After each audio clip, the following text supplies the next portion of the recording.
straight back into the action. And West Ham United awaits. West Ham United, mate. What are you making of this one this weekend then?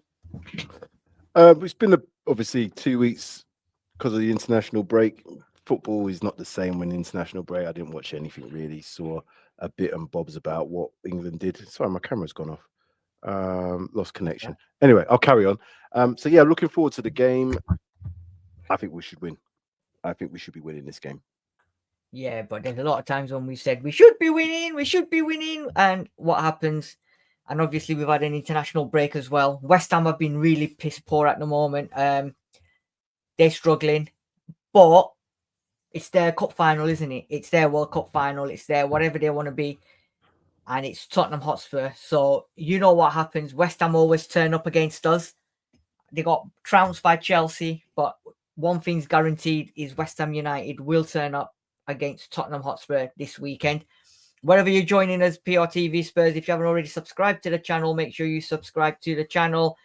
Leave your comments below as well, and we'll get back to you as you put your comments up. So, Sam, let's get into this then. Obviously, big game. Spurs have lost 1-2. West Ham have won 1, lost 2, I think, if I'm right. Where's he gone? I've lost him now. Look. Have I lost you? I've lost him. Anyway, yeah. So Sam's disappeared again. I think his 50p's run out again.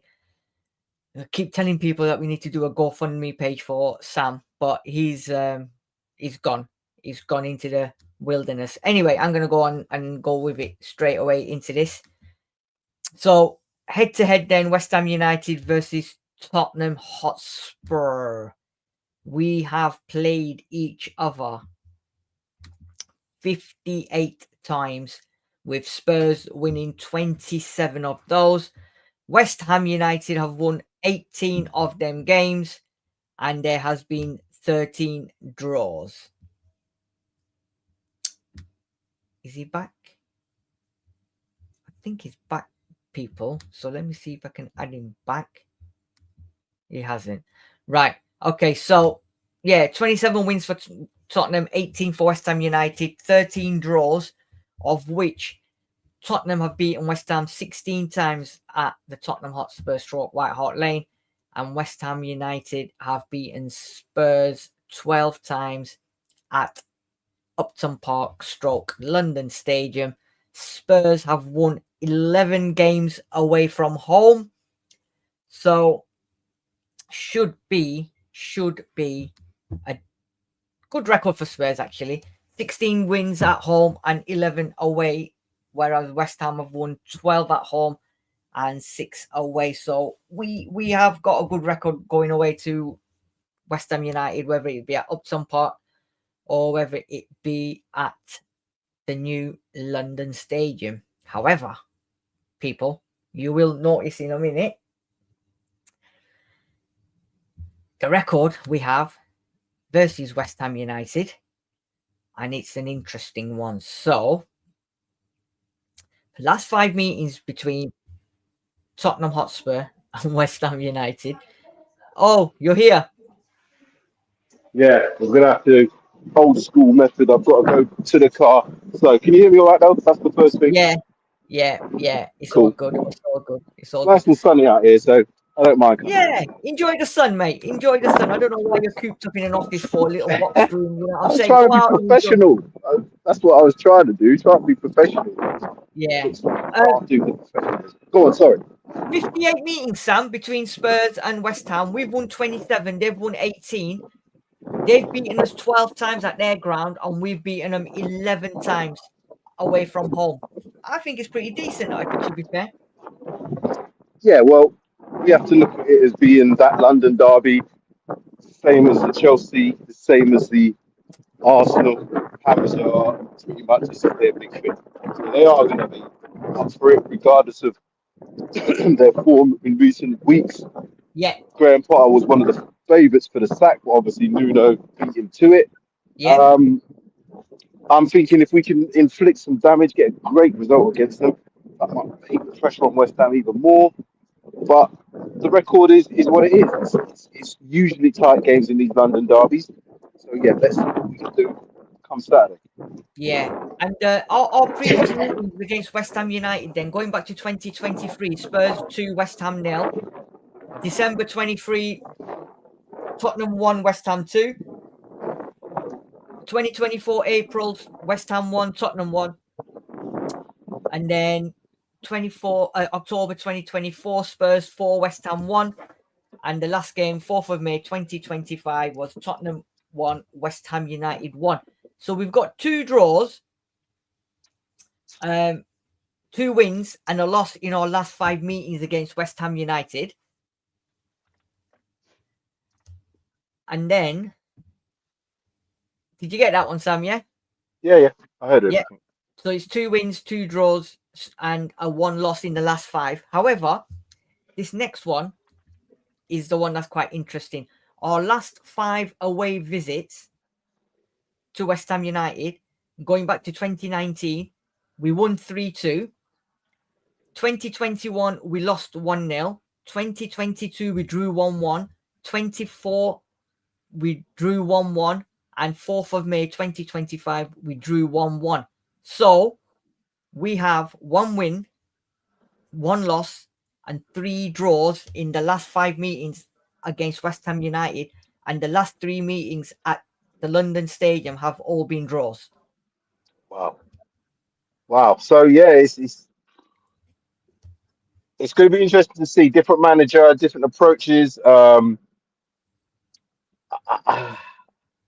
If you look at both teams, on paper, we're definitely the better team, although West Ham finished above us last season, did they not? Of course they did. Of course they did. Of course. So we can't say, they're that rubbish, but I think they're under a bit more pressure at this moment in time. Graham Potter appears to be under a lot more pressure than I think, obviously, Thomas Frank is currently. So, That being said, I expect the records to kind of go out the window in terms of what, how the game's going to be played, but we should be looking to win this game. Yeah, and the funny thing is, the last 5 meetings, 2019, Harry Kane scored, and then after that, we've scored just 1, Odobert Johnson, and 1 own goal. So, if you look at the last 4 meetings, we've only actually scored 2 goals, 1 being an own goal. So it's 3 goals, but 2 of them are players and 1 own goal. And Johnson and Odobert are the 2 scorers, which is quite interesting. Where am I going? Okay, so this is how the season is so far. West Ham obviously lost 3-0 away to Sunderland first game of the season. Spurs wasn't 0-0. It was 3-0 against Burnley. And then second game they lost 5-1 at home to Chelsea. Capitulated. Whereas Tottenham beat Manchester City 2-0 at the Etihad. And then West Ham United went and beat Nottingham Forest 3-0, and Spurs lost to Bournemouth. So, like I said before, they've lost 2, won 1. We've won 2, lost 1. But form doesn't mean anything in this game, right, Sam? Yeah, like I just said earlier, I think this kind of goes out the window form to a point. I remember that game. You obviously remember it as well. Jose Mourinho was 3-1 up with a few minutes to go, whatever it was, ended up being 3-3. That can happen in these games. I don't know what will happen tomorrow, but I expect there to be some competition for places now that we've got window closed, Simmons in, Kudus in, Paulinho in, etc., etc. These players are ready to play. I'm hoping that I haven't seen the press conference, whether that's gone or not as yet.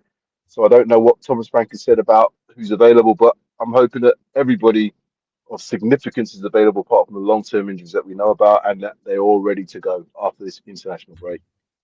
Yeah, as far as I'm aware, I mean, the press conference was at 1:30, so I've missed the press conference. But as far as I'm aware, I don't think there's any injury news.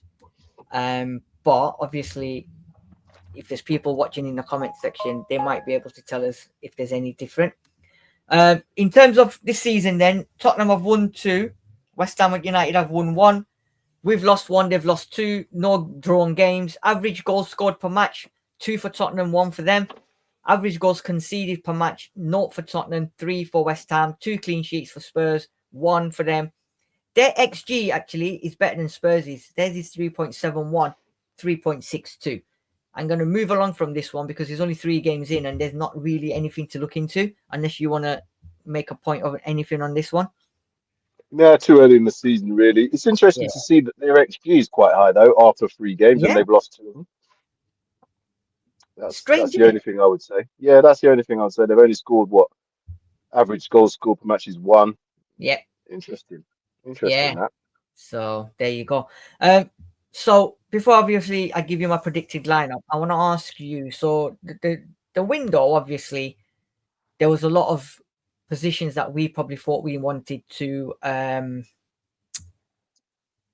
fulfill and have challenging. Come the end of the window then, and obviously what materialized during the whole window and whatever, are you happy then with the incomings that we've ended up with? Based on the overall window itself, and I'm going to include the manager in that, I think it's been a 7 out of 10 window. Yeah. I won't give it any more than that. The reason being is I think towards the end of the window, that Randall Kolo Muani signing looked like a bit of a, let's just get somebody in. He could turn out to be a great loan signing, but the details that I am aware of, it's just a straight loan, no options, no obligations, etc., etc. So if he does well, he can go wherever he likes. If he don't do well, we've had another Timo Werner on our hands.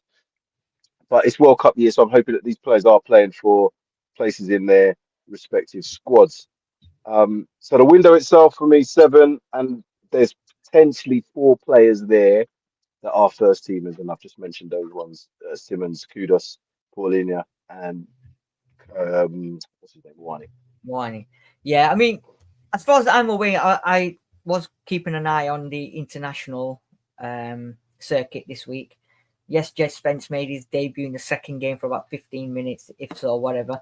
The rest of them, I think Xavi played 1 game, didn't play the second game. Kudus played, Papasar played, scored.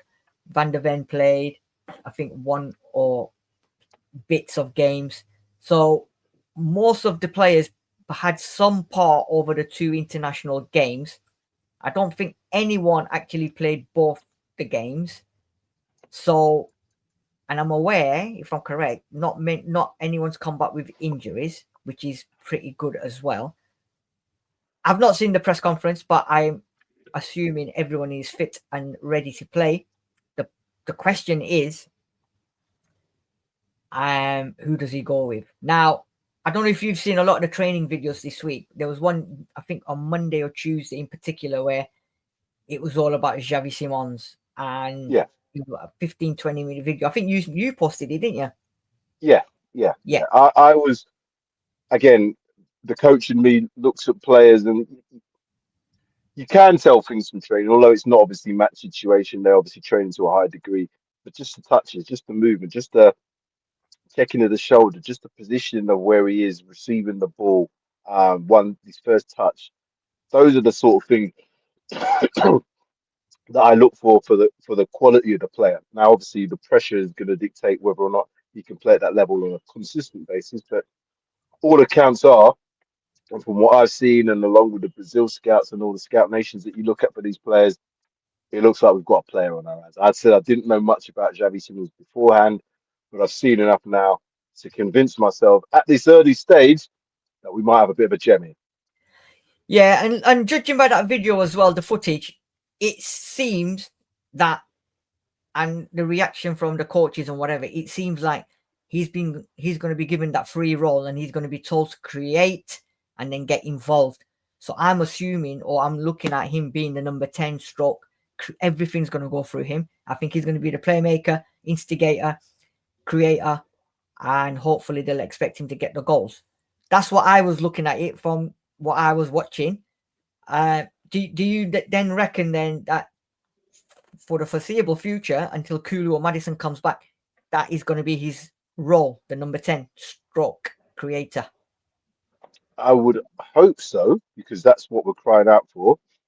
Although we've had number 10 in terms of a Papa Sarr, but we've seen the limitations now. When you get up against a team that's pretty good in possession, very organised in what they're doing in terms of Bournemouth, and you are looking to be a little bit more creative, you can see where the limitations of someone like Papa Sarr is. When you're chasing a game or when you're trying to put pressure on, like with the Manchester City away, Papa Sarr comes into his own then. But I expect now that Xavi Simons has to start.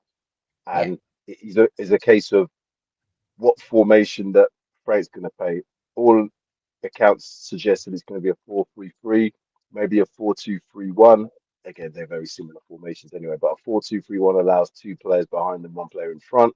It's going to be interesting to see what you've got as the two players that you think are going to yeah, start in the midfield I'm gonna behind. show you. Also, a quick one on West Ham United. Then obviously they've lost 2 games. Sunderland, they got beat. They got quite heavily battered by West Ham, Chelsea at home, and then they went and beat Nottingham Forest, which is probably no one expected them to do that. In terms of obviously their managers under a lot of pressure now, that statement that Paqueta come out with last night, which is a bizarre one that's got a lot of people talking about it, and they covered it quite a lot on Sky Sports this morning as well. What did they And say? What said? yeah, so basically, he's put a statement out last night saying that, oh, thank you very much to the West Ham fans for being behind me, supporting me, blah, blah, blah. And then he said, now we've got to move on. And for the next 12 months, let's see what happens. So in no uncertain terms, they've put it together to say that it's goodbye. Next 12 months. So I'll give you all my best for the next 12 months kind of thing. So they're saying that, has he already put a statement out saying goodbye? And is he on his way out of West Ham United? So there was an interesting take on Sky Sports, and Bothroyd was on there, and the presenter and a West Ham fan, and they were like, why? What an absolute bizarre time to put that statement out, particularly the end bit where you're saying that next 12 months, because I don't know if you heard or not, but Romano was on there, the fraudster, and he said that he was done to Aston Villa in the summer. The deal was done, but because of social media, how it came out on social media, it was so advanced, and West Ham found out through social media that West Ham pulled the plug because they were that pissed off, so they had to pull the plug. But according to him, it was done and dusted, and social media stopped that deal going through because it was done under wraps, and West Ham didn't know about it. So it's an interesting one. Yeah, it's an interesting one. But apart from him, who's going to possess a lot of threat for us tomorrow? Obviously, Bowen is the most important one because he always scores against us, right? So you're asking who's going to be a threat for them Yeah. against us? Yeah. There's a couple of suspects in there. Jared Brown being one. I think he raises his game against Spurs. Paqueta, I think, is another one. If he plays, is going to definitely be someone to look out for. I'm not sure in terms of their fullbacks who necessarily they've been playing. As I said, I've not followed West Ham that much. Don't Yeah, follow got West Ham Bissaka, that aren't much. they? So yeah, Bissaka again. Yeah, he's a bit of a unknown quantity at times. He can be a really good defender, or he could be a bit of a liability. I'm hoping that he's going to be a bit of a liability if he plays right back against someone potentially of Brennan Johnson, Mwani, Odebert. We'll probably have one of them three playing. The other one, briefly, they've bought in Fabianski back because their keepers had a nightmare, right? Okay. And they've just secured a loan to bring back Fabianski. Is that desperate measure now for West Ham? Because obviously they don't trust the two keepers that they've got to bring back a 30-odd-year-old keeper who they got rid of to bring him back on loan. Is that just a sign of desperation and Well, gonna have problems? yeah, long term that's probably going to have some problems for them because they wouldn't have brought Fabianski back at that age if the other two keepers were of half any good. So there must be some issues there with regards to their goalkeepers.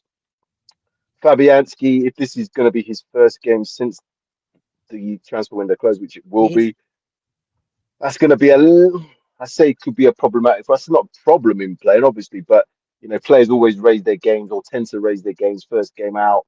Someone like him wants to prove he's been there before, knows Spurs, wants to do his best, wants to probably show West Ham fans and supporters that I've still got it. So he might pull out one of them games which we've all seen, and them goalkeepers making save after save. I'm hoping it's going to be more a case of he's not at the level that he used to be. Otherwise, someone would have snapped him up sooner, I would imagine. But yeah, Fabianski, decent keeper, no worldie, but certainly might give a good account of himself tomorrow. Right. So my predicted lineup then for tomorrow, and then I'll discuss it with you, is as follows. I have gone with, obviously, Vicario in goal, Pedro Porro, Christian Romero, Mickey van der Ven, Jed Spence, Palhinha, Papa Matassar, Xavi Simons, Mohammed Kudus, Matthias Tell, and Richarlison as my forward line. And this is how I think Spurs will line up, with Richarlison up top, Xavi behind him as the number 10, Palhinha and Papa Sarr, the two midfielders, and Kudus and Matthias Tell as the left wingers. Now, I know what you're going to say. Tell me why I've done that. And I'll tell you why I've done that, right? And I said to you beginning, judging by the videos that we've seen this week of what Xavi Simons' role is going to be, I think Richarlison's not done anything wrong to be dropped to start. I don't care if Solanke's fit or not. I think Richarlison starts and he'll want to give it to them against West Ham. Kudus is obvious, going back to West Ham United, and we'll discuss that quickly in a minute. Palhinha as a holder, with Papa Sarr doing the box-to-box. And I'm going to give Matthias Tell a run out tomorrow because he scored 2 as well. I know a lot of people said, so what? But I'm going to give him a run out against West Ham, an actually naturally left-sided player. Thoughts on the team, Sam? Back 5, I agree with. Although saying that, Kinski, I don't know if anything's been mentioned about Kinski from Thomas Frank, but I think he quite likes him as a goalkeeper. So that will keep pressure on Vicario. But yeah, you're right. That back 5 remains the same, unless Udogie is obviously at that level, because he is naturally left-footed as opposed to Jed Spence. But Jed Spence being and making his England debut, having one of the better players for us in pre-season and during this season so far, I think it would be silly not to keep him in place. Udogie has to then fight for his place. The midfield is the interesting one. Yeah. Because of the fact it's away, because of the fact it's Hammers, I think they're going to probably want to try and play a little bit more than what we may think they would do.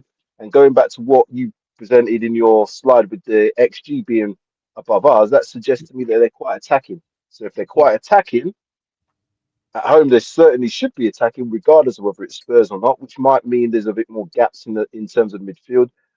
And therefore, we might not necessarily need to have the Paulinho in there. We might want to be a little bit more progressive with the football, and Bentancur may be that player. I think he does progress the ball a little bit better than Paulinho. Paulinho breaks play up a lot better, in my opinion, but Bentancur can do that.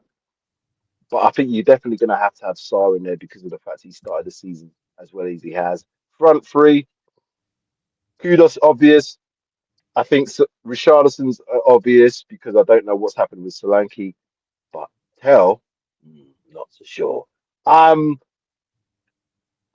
looking at what's Odegaard done or not done, but he hasn't got a start potentially. And Johnson seems to be the one that pops up with goals, although his work rate, and we've talked about that many times before, doesn't match up his output in terms of his goals and assists. So I don't know if Tell. I would go with Odegaard just to see what he's like for a start.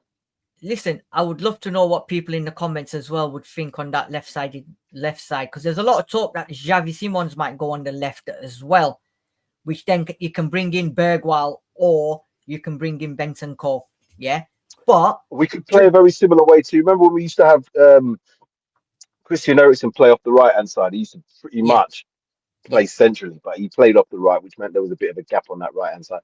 Yeah, that means there's a little bit of imbalance.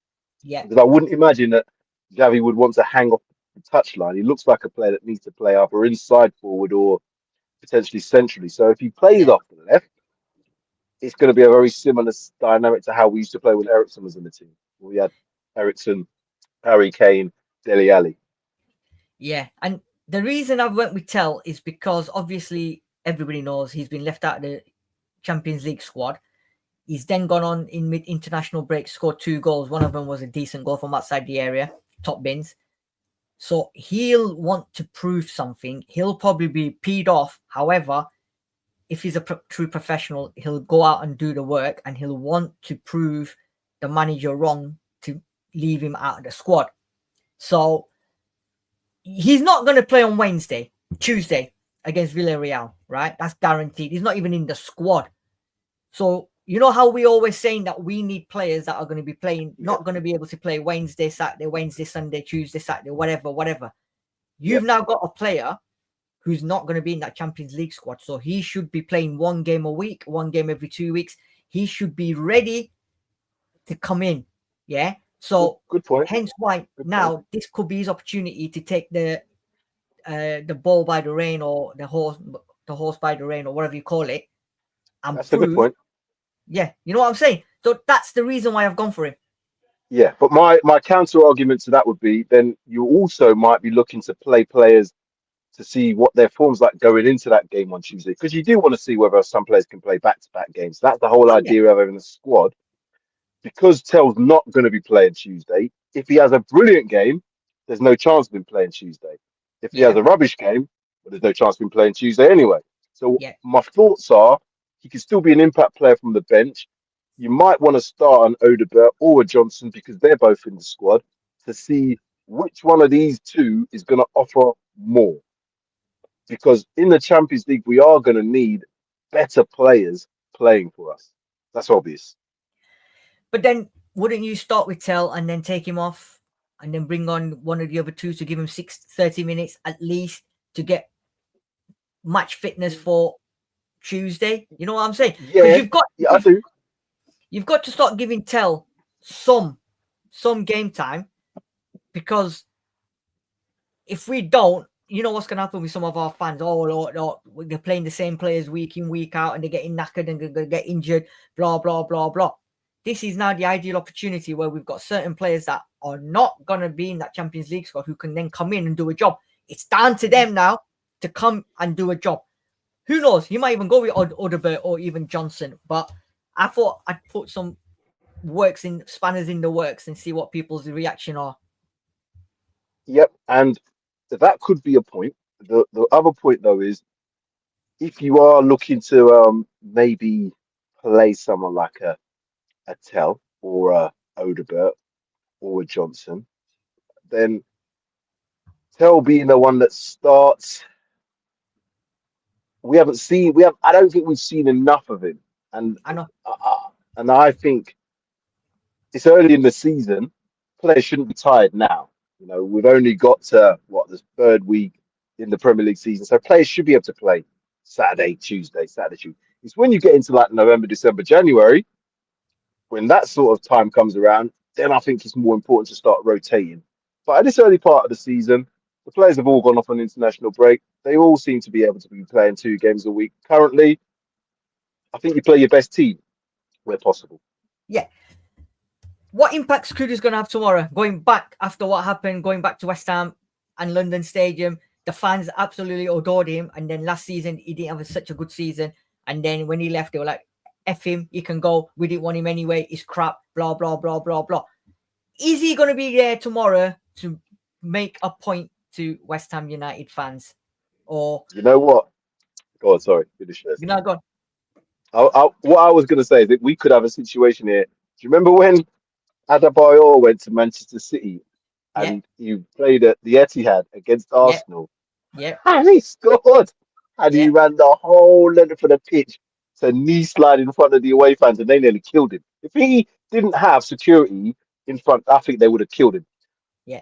I don't think it would be quite as bad as that at the London Stadium, but should he score and should he celebrate, which I think he should, and I think he will, then West Ham fans ain't going to be happy. No. So And imagine if he scores and then goes and sits on the advertising boards. You know, the one where he yeah, just sits there. Can you imagine if yeah. that happens? But Oh, I think it's going to be a yeah. massive game tomorrow for Kudus. You know, and I think he's big enough, strong enough to go there and do what he's got to do. I think he's put everything to one side.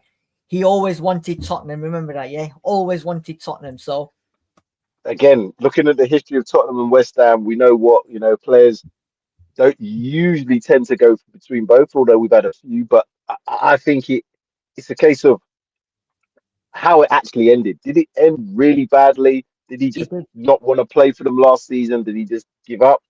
Did he say to the manager, "Well, I want out"?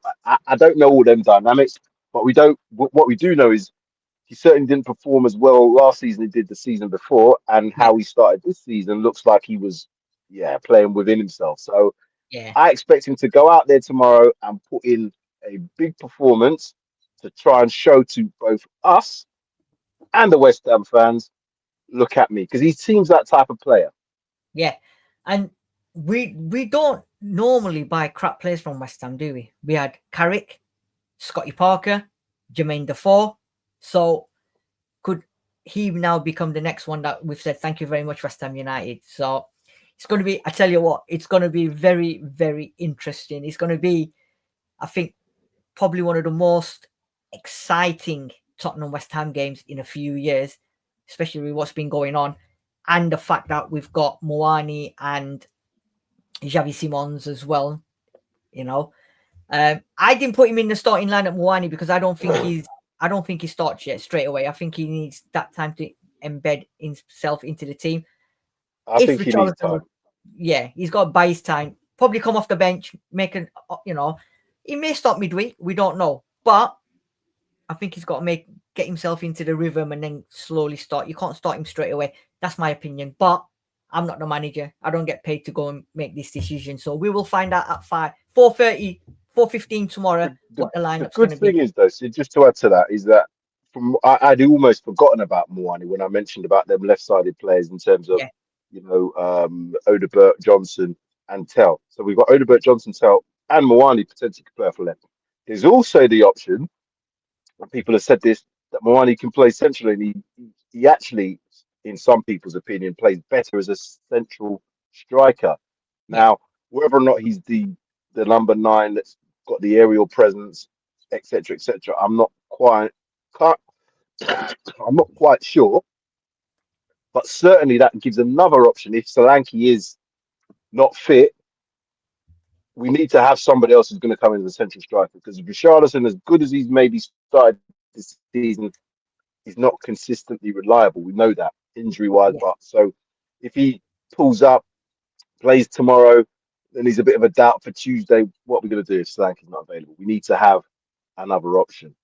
yeah. You can't go into a Champions League tournament with Richarlison as your number 9. That's my opinion. You've got There's to no have way. something that's better. No way. You know? You have to. Yeah, You have to have. You have to have at least two very close strikers, and I guess Richarlison and Solanke are that.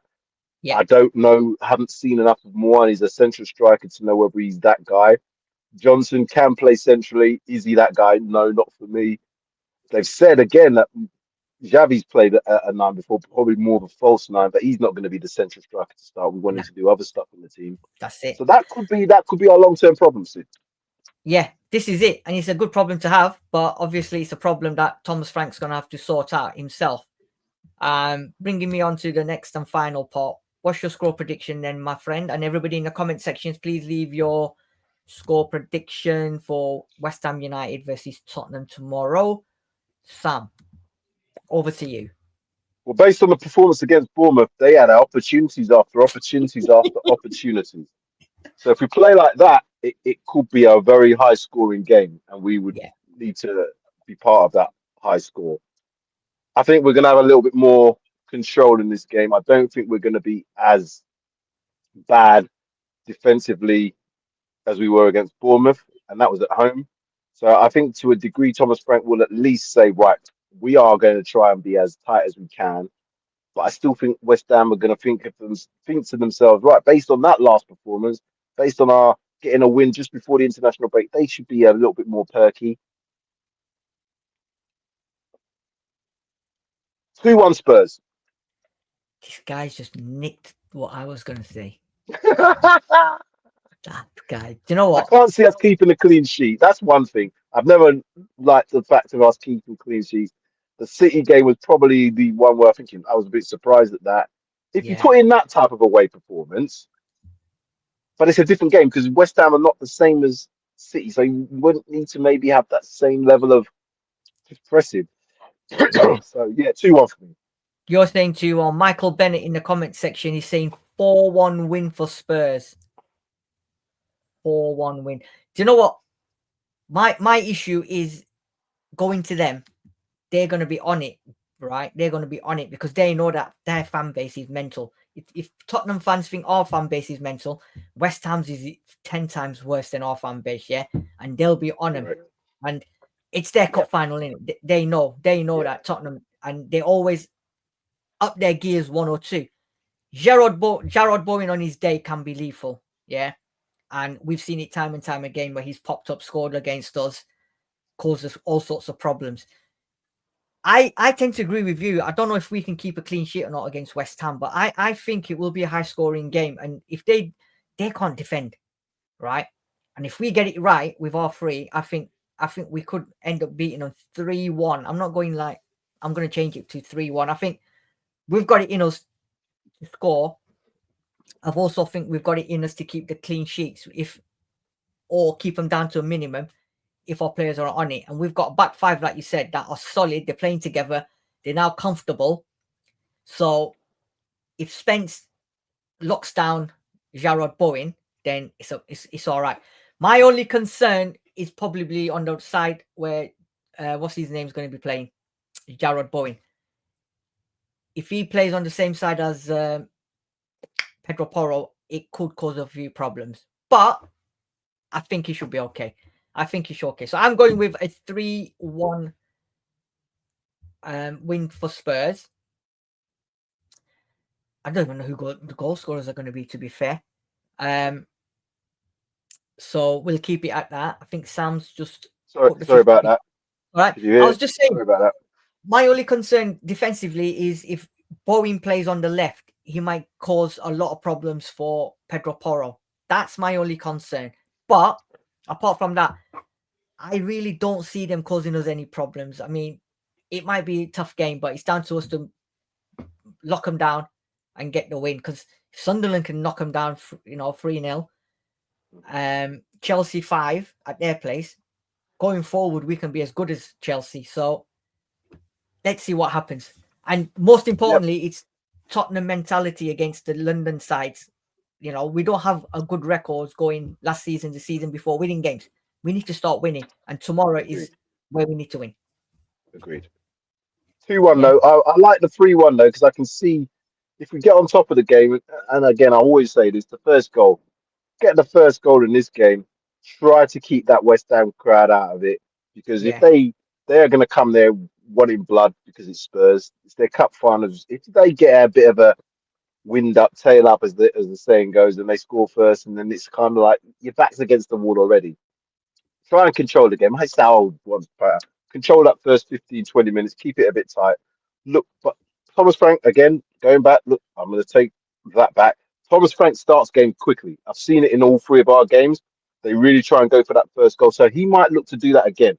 Try and get that first goal early. And if he does that, that sets the tone for the game. And then that sort of quietens the West Ham fans down or puts them in panic mode. And then the players, then you might start seeing panics like they did against Chelsea, where they just capitulated, and every time Chelsea went forward, they were scoring for fun. So, and we've got players that can do that damage tomorrow. And like you said, Kudus, depending on what kind of mood he's in, then you've got obviously Moani if he starts, you've got Richarlison, you've got Xavi Simons, whoever plays on the left, Papa Sarr. It's going to be an interesting game. This game is very geared up for us. If we score first, it's then geared up for very much of a counter game because then you can play a little bit more deeper. You can play off the counter in the same way that we did against Manchester City, and then you can get the goals off the break. So, I think what we're going to do is start quickly. If we can get that goal within the first 5, 10, 15 minutes, that's what I mean by setting up the rest of the game, because then you don't have to be pressured to get the next goal, but you can then play it from a counter perspective. And that I'm basing on the fact that West Ham appear to be more attacking than they are defensive this season. This is it. So come tomorrow, 5:30, ladies and gentlemen. 5:30 p.m. kickoff. Tottenham Hotspur versus West Ham United. Wherever you're watching, hope you enjoy the game. If you haven't already subscribed to our channel, please make sure you subscribe, follow us, and always leave your comments. Make sure you put your comments in as well regarding to scores. And my final thing is, will Mohammed Kudus go to the London Stadium tomorrow and deliver a hammer blow? Enjoy the rest of your weekend, guys. And Come on, you Spurs. Come on, you Spurs.